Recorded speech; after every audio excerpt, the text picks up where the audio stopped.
A terrific hard-fought win here today at the New Meadow. Yeah, I think that's a win for the changing room and what we're trying to create and build in that changing room. Because it would have been very easy. I think we've got 10 players unavailable either through injury or illness. But it's one of those, and a lot of people can have excuses already lined up. So I outlined those to the players that I don't buy into excuses because we're trying to create a competitive environment. Change the shape. It's like changing the personnel within the shape as well, but gave us a platform to go and build on. Great start to the game. Then I thought we came off of it and we allowed them to dominate the ball too easily, and we lacked energy. And I think that was a mental thing. Couldn't wait to come in at half time. It's probably the biggest rollicking some of the players would have had at half time because it's from being 1-0 up. Because I'm thinking, well, not enough, not good enough, not competitive enough. Second half, I thought we upped it slightly, but there's still more to come. I imagine you'd have been very frustrated then when you conceded an equaliser fairly soon after half-time, bearing in mind the rollicking you'd given your players at half-time. Yeah, and again, I think that's the importance of retaining possession upfield. Because if you don't retain possession upfield, teams are going to hurt you. They're going to manoeuvre the ball, and when they've got technicians that can manoeuvre the ball and put it into areas that can hurt you, you step up a level. They're clinical and they can hurt you. But again, I've got to say, very pleased with the attitude after that and the application and the character within the squad afterwards. Is one of those. Yeah, well, we're playing away from home. We'll dig in and we'll get something. And again, with the players that we've got, we're always going to be a threat. You said it was a win for the dressing room. By the time Ashley Searle went off, that's 11 senior pros you couldn't call on because of injury. I mean, that's it. On the plus side, the fact you've got these players out is not good, but the plus side shows that even with your resources stretched, you're still putting in very good performances, and a very good performance today. Yeah, again, I think the word again is competitive. We want to be competitive in every game that we play, and again, every single professional or young scholar today that's involved, they're employed by the football club and they get paid by the football club. The minimum that we can offer is a competitive edge, and I thought we did that today in parts. I thought we started the game very well, went off it for about a 20-minute spell that got them back in the game, and their goal didn't rock us, which is pleasing again, and that shows that the character that's building within the squad. And you could have won by more. You had chances to make it 3-1. Sammy Hoskins hit the post, various other opportunities. It could have been an easier win in the end. Yeah, again, I think it shows that we still want to play on the front foot and we still want to commit to get forward. And the goalkeeper made a great save on his goal line, and like I say, then we hit the post. We had a couple of other chances when you're thinking. I think Matty Warburton had ran. I think Caleb played a ball that was meant to go wide. And I think it just went under Matty's feet, or just caught Matty's studs, so that would have been another opening, another opportunity.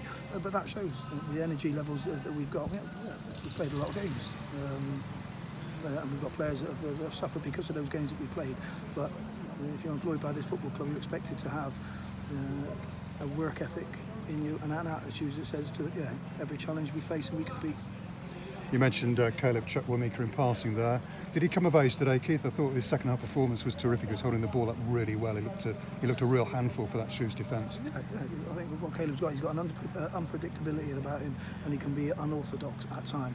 And what we're trying to do is we're trying to get the fundamentals in place within his play, but not take that excitement and that freedom of his play away. And again, that's part of the foundation within his players. Yeah, you're allowed to express yourself, but when we need the fundamentals, we need to work on the fundamentals, retaining possession, keep possession of the ball, but then when you get turned and you get faced, and go and play them. And you had to raid the youth team to fill the bench out today. One of the subs you didn't get on, of course, was Max Deitch, the 17-year-old son of Sean Deitch, the former Cobblers centre-back. Sean was here today watching the Cobblers play. It's unfair to talk about a young lad. He's got his own career to make, but just a little word about him. He's clearly following in his dad's footsteps. He's clearly got a big shoes to fill, but he's at least been in your thoughts today. He's been on the bench. That's a start, isn't it? Yeah, again, I think it shows the relationship we've got. Probably the disappointing thing that I've got is because we don't train with the youth team, so I'm very reliant on the information from John Brady. And again, I think that goes down to the footballing relationship that we've got. Even though I'm not there visibly seeing the players, I'm up to date and know exactly what they're doing and where they are on their progression. And again, so I think a lot of players, I think a lot of coaches or a lot of managers would have filled the bench with only 5 players or left 2 places available. I think that's disrespectful for the players that are at the football club when there's an opportunity, and when John thinks that they've earned that opportunity to step up. Then again, great experience for them to come to see how we prepare, to see what our mindset is, to see what our focus is. Again, what they need to do, that thirst and hunger of being around the group, that's got to be a driving force for themselves when they go back into the youth team environment. Raise the standards, put demands on other players, because as and when you get the opportunity, you've got to be prepared to take it. I mentioned 11 players out today. It's the usual question, Keith. You've got a week now before you play Hull. How many of those are likely to be back in contention, or is that hard to say? You're going to give me one of your enigmatic smiles now, aren't you? Yeah, I know. Again, I think probably the disappointing thing was, after all the illness, sickness, injuries, I've gone in the treatment room yesterday. Colin West is having treatment on his knee. Dan Watson's having treatment on his ankle. Oh. I'm thinking, wow. Are you okay? Yeah, I'm fit as a fiddle. Maybe you could play centre back. Well, I was thinking about it, but then I think, unfortunately, with the financial restrictions in place, I don't think the club can afford me.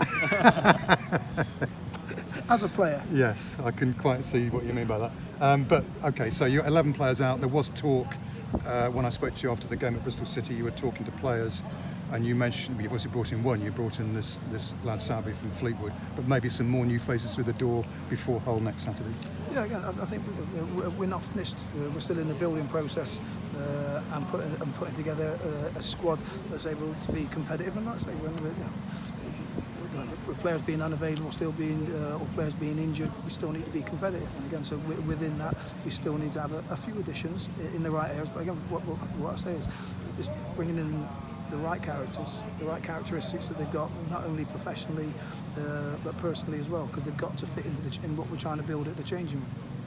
I know when I speak to you, you don't like to personalise this too much, but it is your first ever win as a League